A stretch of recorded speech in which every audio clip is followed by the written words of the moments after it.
Bom dia! Eu quero passar para vocês o programa de resiliência da PEN, que é um programa assim que eu já li bastante sobre ele e acho super interessante, porque quando a gente dá esse exemplo, né, quando a gente chega nas empresas e fala que a psicologia positiva é aplicada no exército americano, as pessoas não acreditam e ficam até curiosas, né, de saber como que isso é feito.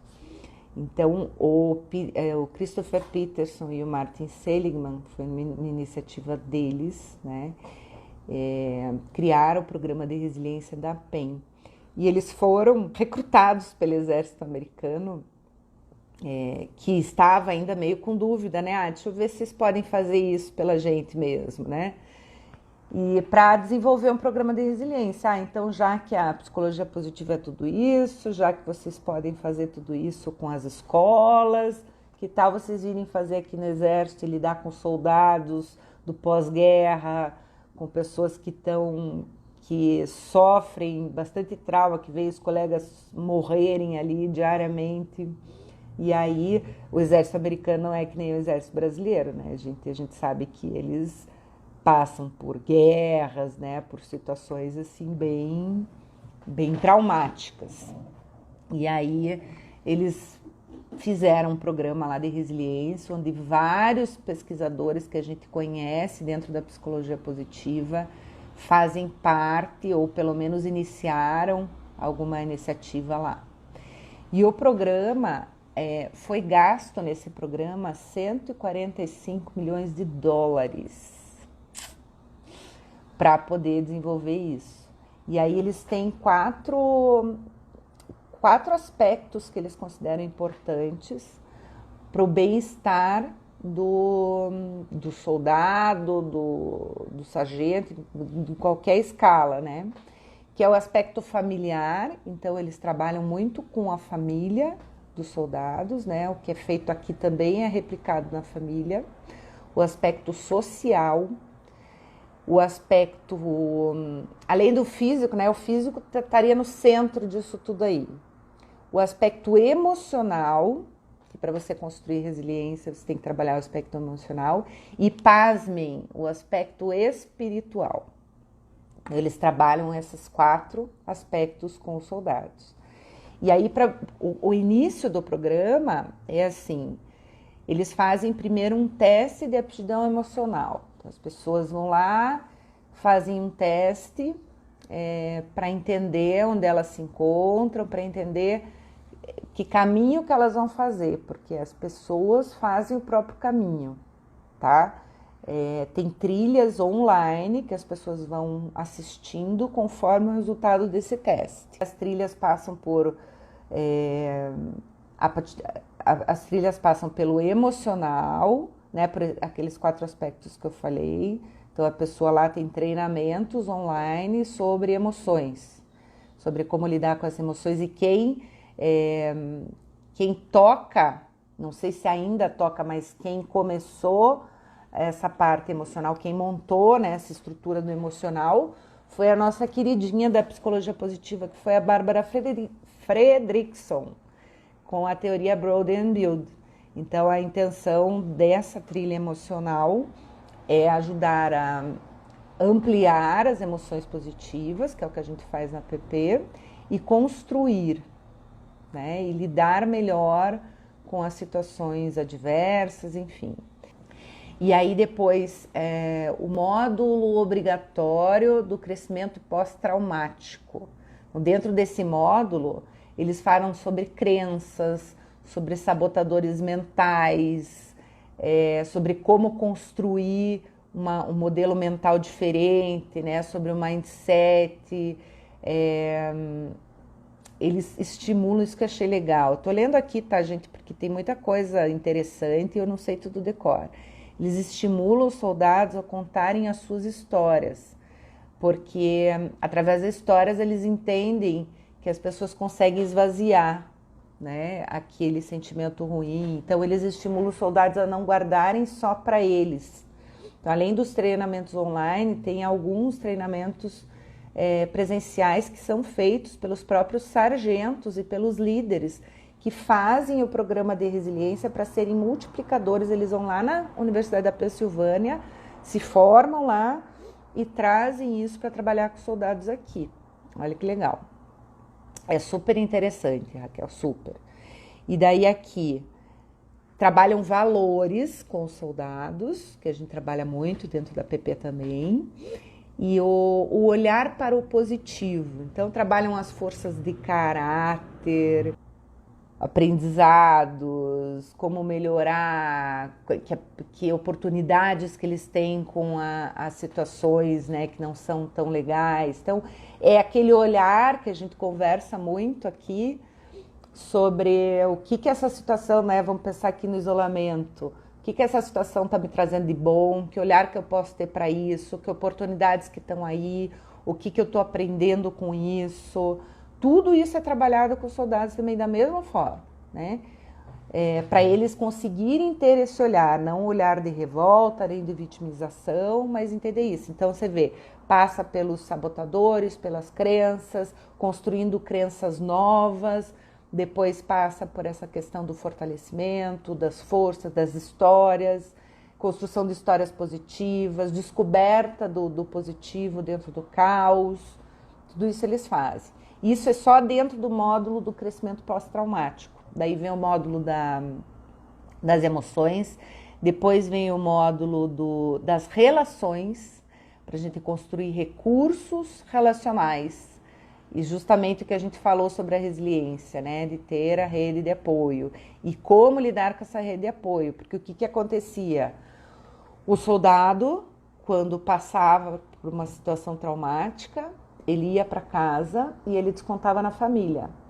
Então as relações familiares eram muito debilitadas e eles precisavam fortalecer isso, porque eles sabem que é importante o soldado ter um porto seguro, ter alguém para contar, ter uma estabilidade emocional e a família ajuda nisso. E aí eles trazem a família para fazer também os treinamentos junto. Que legal, né? E daí o módulo de aptidão social, então como que eu lido com os outros, como que eu enxergo o outro. O exército americano, ele tem uma diversidade enorme, então tem pessoas que vêm, a gente sabe que os Estados Unidos é um ponto de imigrantes assim, gigantesco, né, que vem gente de todo mundo, e no exército acaba refletindo isso no exército. Então a diversidade é grande, tanto de religião, quanto de raça, quanto de cultura, e eles trabalham muito a empatia, através dos neurônios espelho. Olha que legal, soldado trabalhando a empatia, se colocar no lugar do outro, compaixão, solidariedade. E aí, por aí, né? Então, a aptidão social, como eu me comporto diante da sociedade, como que eu aceito as pessoas que estão ao meu redor, como lido com elas, como não me colocar melhor que os outros. Tudo isso faz parte daqueles aspectos lá que eu falei para vocês. E aí, o modo da aptidão espiritual, né? Construir o núcleo espiritual deles. Lembrando, gente, que a espiritualidade dentro da psicologia positiva, além de ser uma força de caráter, dentro da psicologia positiva a gente entende o espiritual como algo ligado a algo maior, a algum propósito, não a religião, né? Pode até estar ligado à religião. Então, acreditar em algo maior, entender que tudo tem um motivo, ter um propósito para conseguir seguir firme, né, na sua trajetória ali, porque não é fácil, né? Vocês veem, são esses aspectos que juntos constroem a resiliência. E daí tem aquele programa de multiplicadores, né, que eu falei para vocês, que é os sargentos com os líderes. E esse programa de multiplicadores, eles já formaram. Gente, eu não sei dizer um número agora. Eu não sei dizer, mas é muita gente. Porque eu sei que pelo programa de resiliência dos soldados, em 2013, e esse programa começou em 2009, em 2013 já tinham passado 900 mil soldados pelo programa. Imagine agora que estamos em 2020, o programa continua. E aí imagine quantos facilitadores também não tem, né? Isso também acelerou. Porque enquanto o programa era só na PEN, só para poucos, e algumas aulas online, a situação ela foi mais lenta, né? E essa formação de multiplicadores foi justamente para deixar nas mãos deles, para que eles continuassem o programa, para que não fosse mais tão caro para eles também, né? Porque ter que formar todo mundo lá na PEN, e para que eles conseguissem fazer essas trocas que são importantes, que a gente sabe que são importantes, né? Para o crescimento das pessoas. Então, o programa Master para líderes e sargentos, ele trabalha muito assim o aspecto do modelo mental, das crenças e das forças, que é o primeiro aspecto que eles trazem para o programa, né? Dessa forma de olhar. E no início do programa, o Seligman fala, numa reportagem que eu li, que eles duvidavam dele, né? Eles meio que pagaram para ver, né? Ah, tudo isso vem aqui. E aí, claro, você pega dentro de uma cultura que já está enraizada lá, as pessoas começam a falar sobre emoções, ainda mais homem, né? Que é mais difícil de se expor, assim, é uma piada. E aí diz que no início foi assim, o pessoal meio duvidando, e depois começaram a se engajar, começaram a ver resultado, porque a resiliência, gente, não é uma coisa, não fiz um curso e me tornei resiliente, né? Ela demora um tempo para dar resultado. E aí, imagina segurar esse pessoal todo para conseguir fazer isso e peitar isso, né? E levar até o final. O importante é que a gente se mantenha firme, assim. Eu já fiz alguns trabalhos que as pessoas me olhavam um pouco torto, assim, e que no final saíram, nossa, nunca tinha passado por isso. Principalmente essas pessoas, né, que tem essa cultura aí que eu falei mais enraizada, mais engessada, né? A gente trabalhou muito com alguns órgãos do governo e a gente percebe que as pessoas, a gente começa a falar de emoções, de mente, de compaixão, de gratidão. As pessoas olham desconfiadas, mas quando termina o treinamento, eles olham para nós e falam, nossa, eu nunca tinha passado por isso, foi transformador. Então é legal da gente plantar sementinha e ficar firme no que a gente acredita, porque a gente de alguma forma vai influenciar o outro e vai fazer com que o outro enxergue. Agora tem pessoas como em qualquer lugar que não enxergam, não querem enxergar, né? É importante, gente, eu vejo assim cada vez mais o nosso modelo mental, né?